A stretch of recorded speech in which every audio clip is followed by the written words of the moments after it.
Today we're going to dive deep into headlines, the strategy behind them, and how to write clickable headlines.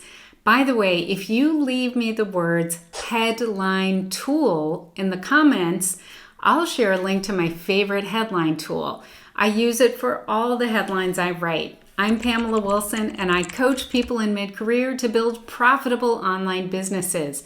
I'm the author of these two books, Master Content Marketing and Master Content Strategy. This is a peek into a workshop I delivered live. It's slow-paced and chock full of information, so grab your favorite beverage, get ready to take notes, and let's dive deep into headlines. If you're looking forward to learning more about how to write a clickable headline, give this video a quick thumbs up. All right, do you have your beverage and a place to take notes? Come on over to my slides. When I talked about headlines in my book, Master Content Marketing, I said that your headline is kind of like those chalkboard signs that you see on sidewalks in front of stores or restaurants. I'm sure you've seen these. They put them smack in the middle of the sidewalk to get your attention, and the very best ones make a promise and they create curiosity. They really make you want to step inside of the business. Now, we know that using content marketing to market our businesses is a very smart choice, but we also know that content marketing only really works if people find your content and then step inside it so they can read it and consume it and take action. And that is what the best headlines do. They make the click happen. They make people want to read your content or listen to your content or watch your content. They get them past this state of inertia that they have when they're cruising around the internet, and they create curiosity and make some kind of promise. They make that click happen. The best ones do that. Now, of course, once they're inside your content or once someone steps inside a business, it's up to the business owner or the content creator to meet the expectations and exceed the expectations that are set up by the headline or the chalkboard sign that got them there. That's why it's really important as we go into this session that you begin to feel comfortable adopting maybe a slightly more salesy tone when it comes to your headlines than what you'll use in the rest of your content. Because the thing is, your headline really needs to sell your content so that it gets consumed. I know that you want your content to be helpful and useful and approachable.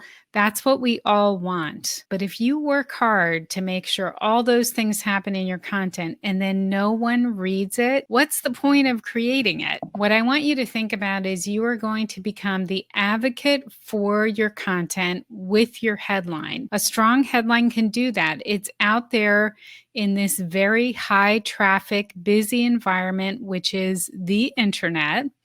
And it's advocating for the amazing information that you have created.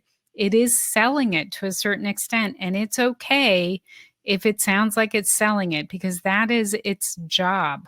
So don't be afraid to write a headline that sells your content, because if your headline fails, so will the rest of your content. Here's what you need to remember. As long as your content is consistently excellent, you should feel no shame whatsoever giving it the best possible chance to be discovered by taking the time to write a headline that makes people want to click. So we're going to talk just a moment about where this fits into the rest of the Plan and Grow Big stages. And as you know, Plan and Grow Big is designed to help you ignore most of what's out there so that you can just focus on the stage you're in, hitting the milestones and dealing with the mindset issues of the stage you're in, because they all have milestones and they all have mindset issues. The first stage is plan.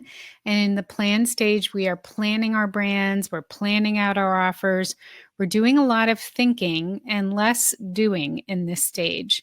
Now, you may start creating content in the plan stage, and if so, you'll want to start practicing the headline tips that I'm going to share in this session. In the build stage, you're focusing on building your website, you're building your email list, and you're beginning to build an offer. And in this stage, creating your content and writing amazing headlines for it is very important. In the implement stage, you're putting those offers out into the world, you're selling them, you're launching them, and you're also gathering feedback and iterating, because at this stage, you have actual customers, which is fantastic. You'll also be focusing on growing your email list. And in this stage, you'll be using content marketing. It's going to be a very important part of your success. And writing headlines for that content, of course, will be very important. And then in the grow stage, we'll be doing things that allow us to leverage the success that we've had. We may start using affiliate programs. We may integrate ads or evergreen offerings. We may add revenue streams. And you're going to use these headline techniques in this stage as well. So you probably guessed that today's topic is useful in all 4 stages. Your headline writing skills are going to build over time the more you practice them. So case in point, an example from my own life, you may know that in my early days, I didn't really consider myself a writer. I started to create content, feeling very insecure about my abilities to write. And that has changed over time. At this point, I think I've finally convinced myself that I can write, not perfectly, but well enough.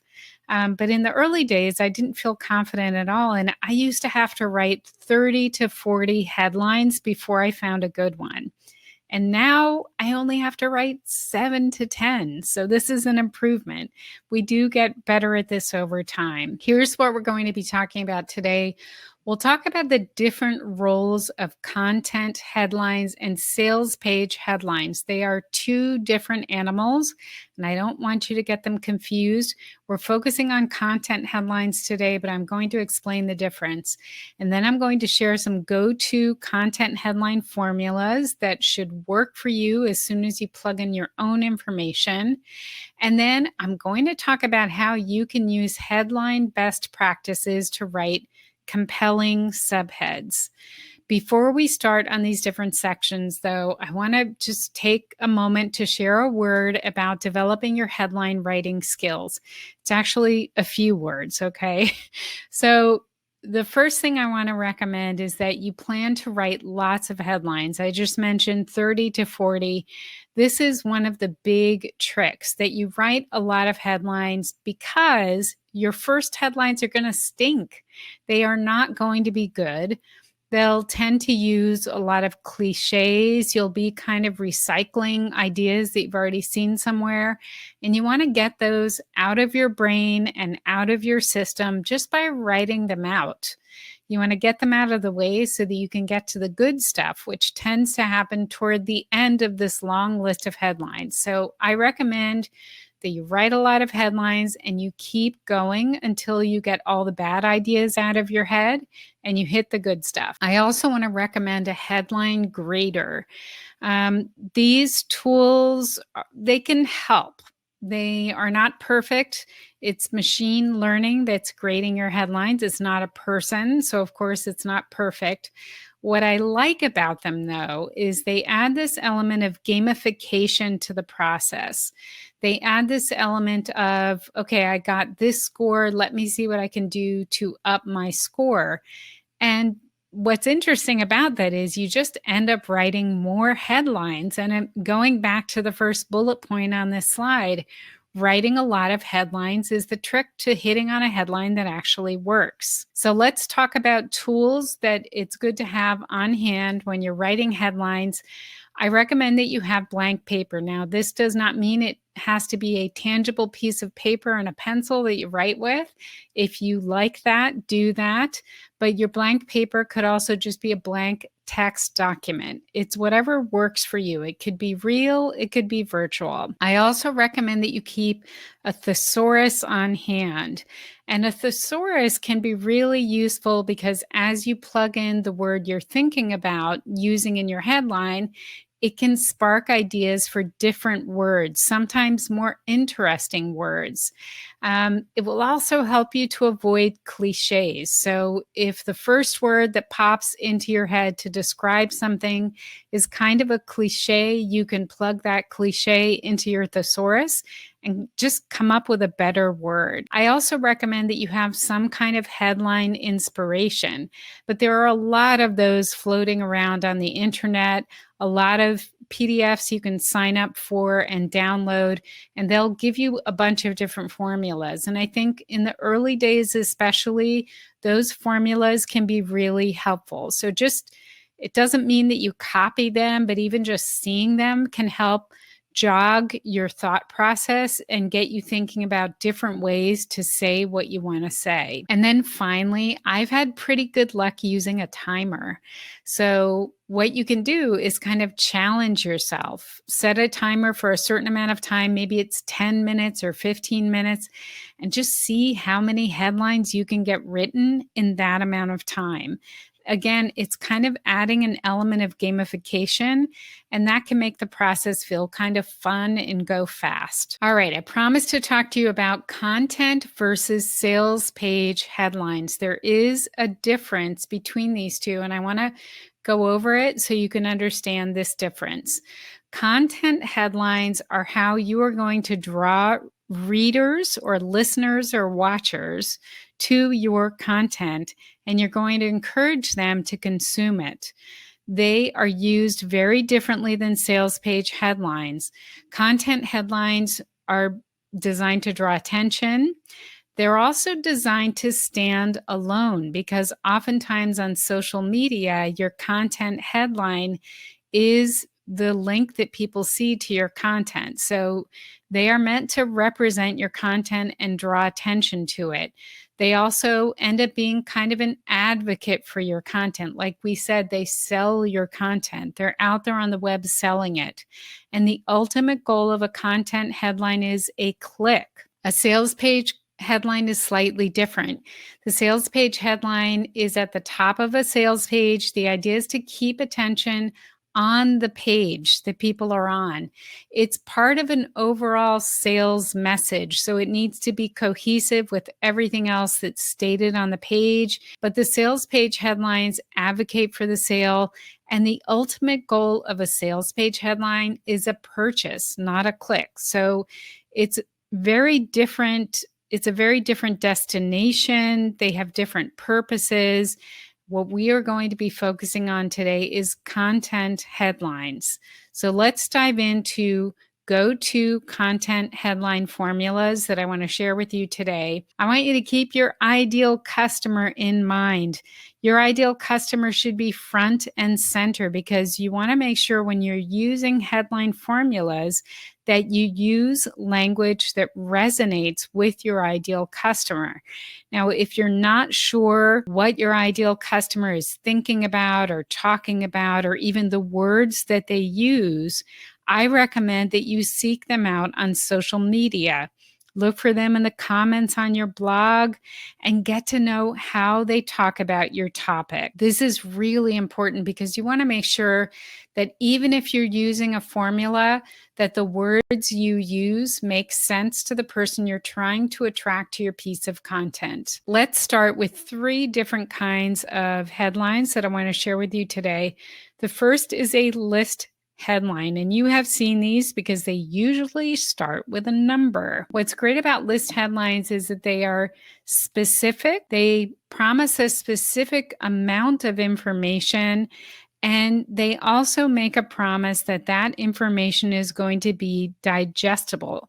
And one way that you can reinforce this is if you use a list headline that has a number in it, that you follow through and add those numbers to your subheads. So let's say you promise 7 of something in the headline.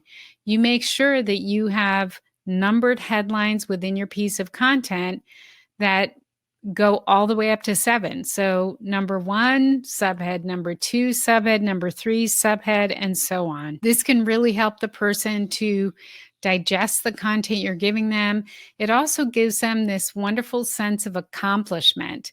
Okay, I'm on number 4. I'm more than halfway through, that kind of a thing. So let's look at an example of a list headline that can work for you.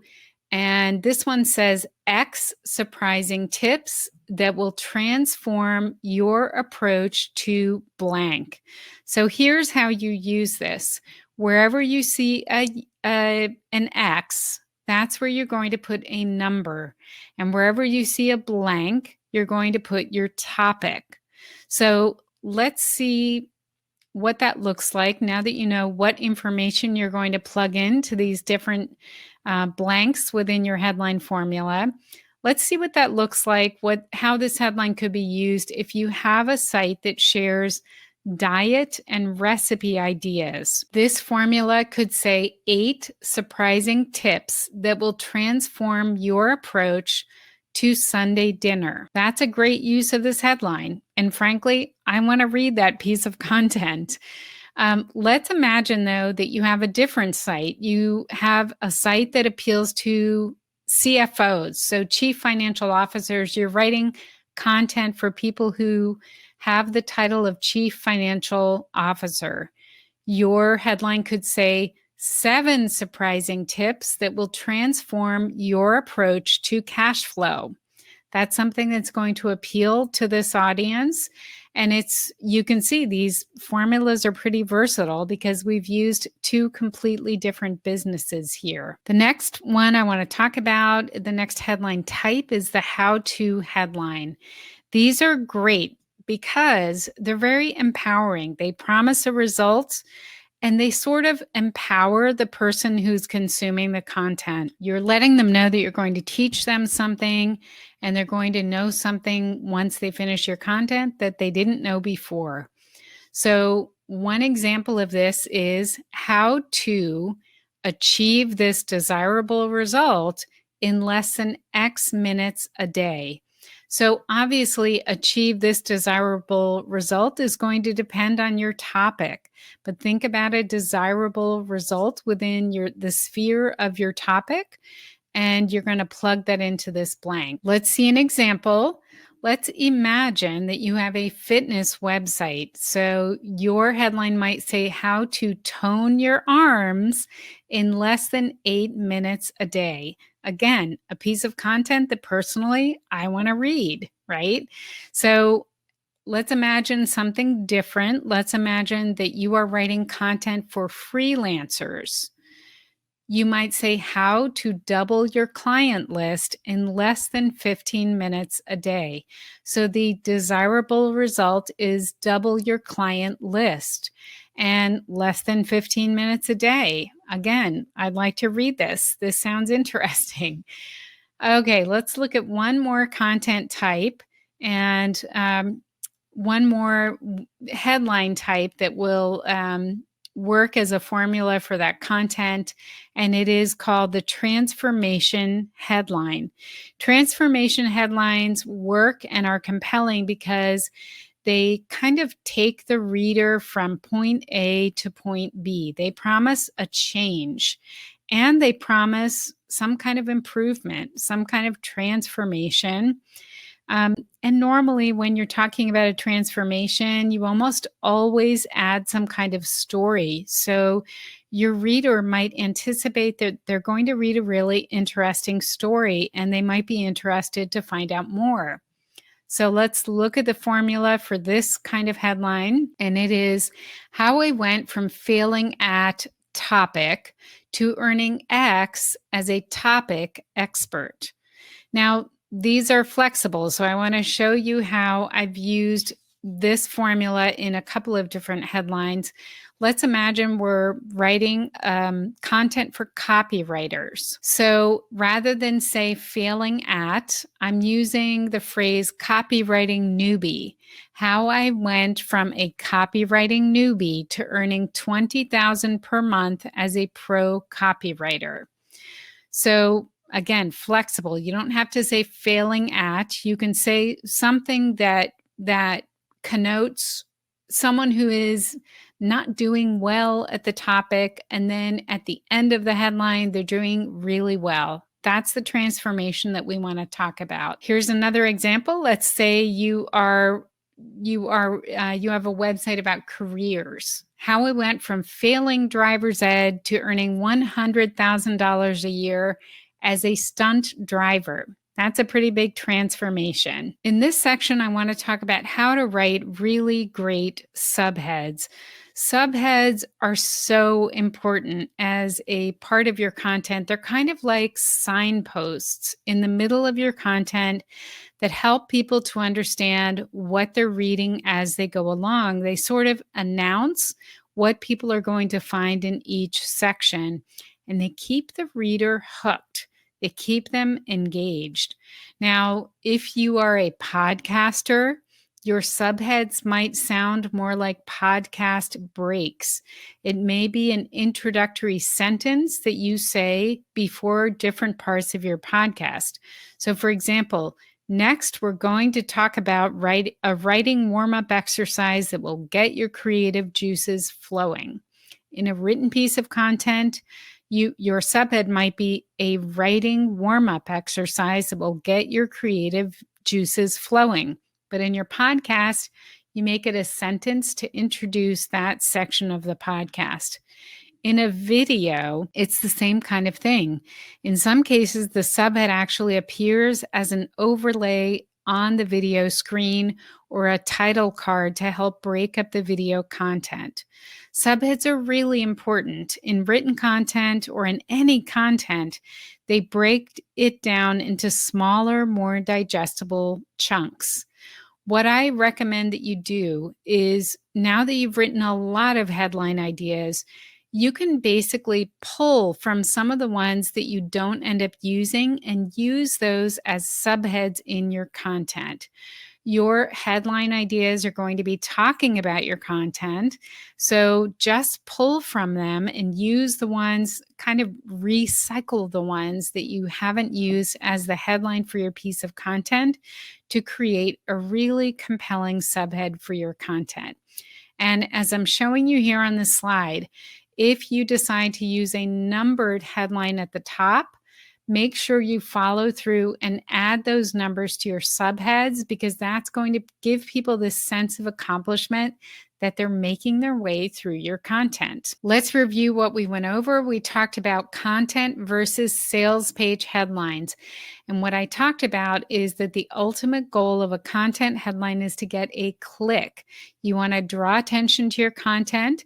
It's kind of a standalone line of text that needs to advocate for your content and serve as an ambassador out on the internet for the content you've written. And the ultimate goal, like I said, it's a click. It's a click. You want to get people to click so that they will begin to consume your content. A sales page is different. You want to keep people's attention on that page. You're not trying to drive them somewhere else. You're trying to keep them on the page. A sales page headline is part of an overall sales message. It advocates for the sale, not for the content on the page, but for a sale. And the ultimate goal is a purchase. I shared some go-to content formulas. And again, I want you to remember to keep your ideal customer in mind as you use these content formulas. And finally, we just talked briefly about how to write subheads and the important role that they have in content.